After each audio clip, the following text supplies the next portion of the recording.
Hello again and welcome back to my channel. Happy April Fool's Day everyone. I've seen quite a few cool stories, especially one from Paynton Zoo about a Komodo dragon that has started spewing fire.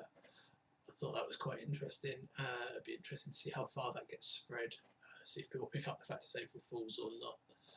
So in the last 2 weeks, obviously the country's been in lockdown due to this coronavirus running rife. A lot of people are doing what they're supposed to be doing and staying in. There are a few people that are still going out, acting as if nothing's up. Obviously, that needs to change, but I'm not here to go through that. In the last 2 weeks, I have been quite poorly. My chest has been very bad. I've had a cough. A lot of the symptoms that coronavirus brings, very lethargic. Going up and down the stairs is very tiring, or has been very tiring. I'm a lot better now though. So obviously we've been in self-isolation. In that time I wanted to make progress with obviously my current employment at the time, and my own stuff. It's been very slow going. I've only been able to work with my laptop in bed, so that's not the best tools for the job, should we say. The grant process is ongoing. There's been some backwards and forwards. So obviously the procurement process means that you have to get 3 quotes of equal specification. With the nature of a custom built PC and 3 different suppliers, that is quite difficult to do, even down to sort of the megahertz of the RAM, making sure that the graphics cards are identical. Obviously I'm going for a 2070, which is a pretty good spec. It will do. The problem being certain companies make them. They're not all made by the same company, and they're named slightly differently. So I'm having to write justifications around why a graphics card is named a certain way compared to another manufacturer. I'm not completely au fait on that kind of thing, so I'm doing a lot of research, which obviously is taking a lot of time, slowing things down a little bit. Getting there though, slowly. We're down to 2 components now that I'm having to query and get quotes again, instead of having a 600 megahertz set of RAM, because 2 of them are at 3000 megahertz. I've had to decide to drop the third one back to 3000 megahertz as well.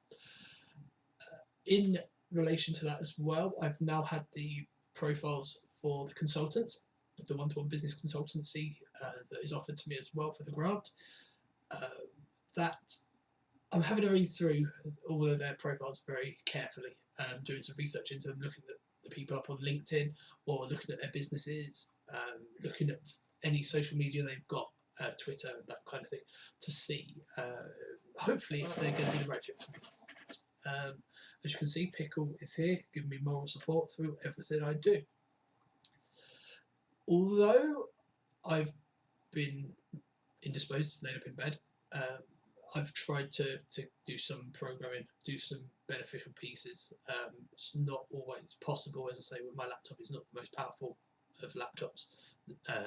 It's got an Intel HD chipset, so the graphics capabilities aren't very good on it. So everything I'm doing has to be very low fidelity. I did see on social media though a social distancing simulation where it was a square with balls in it, and the balls were bouncing around, and then when they touched another ball there was a chance that they would pass an infection across or not if they were infected themselves. And then I saw a comparative simulation if people social distanced and there was very few balls moving. So I decided to program one of those.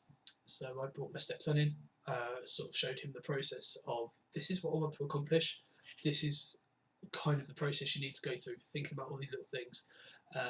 And I think over the space of a morning we got the majority of it done. Hopefully I'll put a finish to that today, get that up on my website. Hopefully people can give that a test and sort of understand the importance of social distancing, why we're being asked to do it, how the impact of maybe just 5% not doing it, how that can still have quite a large impact over the ongoing infection rate, and horribly to say it, the death rate. You know, if we can reduce that percentage down to 1% even, that would be hugely beneficial. I understand it's not always relevant. You know, it's not always possible for people to lock themselves down. They have to go to work. They have to possibly go out and shop for elderly neighbours or relatives or whatever. I get that, but it's minimising that contact and only going out if you really, really have to. So yeah, if I can get that out, hopefully today, if not tomorrow, if worst case scenario by the end of the week, people can start having a look at that and provide me some feedback. Hopefully it'll be web embedded, so you won't need to download anything. It will just work out of the box, and you'll be able to generate a code to show which variables you chose. So whether how many people you simulated, whether how many percentage were self-isolating, how many the infection rate.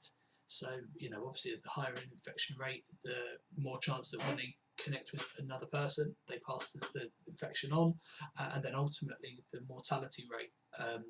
So hopefully it's accurate. I'm no scientific mathematician at all.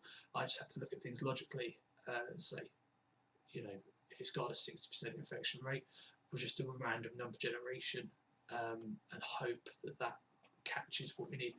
But yeah, I'll hopefully get that built, get it out there, get people trying it out, hopefully get some people to spread it about, and people can understand it then. So this is everything I've got to cover in this video today. Hopefully the next one won't be too far away, and we'll hopefully have some good news regarding the grant and my own PC going forward, and then I can get on with my own projects properly. In the meantime, though, keep safe, please. You know, look after everyone around you, minimise contact with people. This is the only way we're going to beat this all together. Thank you. If, as always, you'd like to give me a like or a comment or a subscribe, that'd be absolutely fantastic. Share this with your friends if you found it interesting. Thank you very much, and I'll see you again.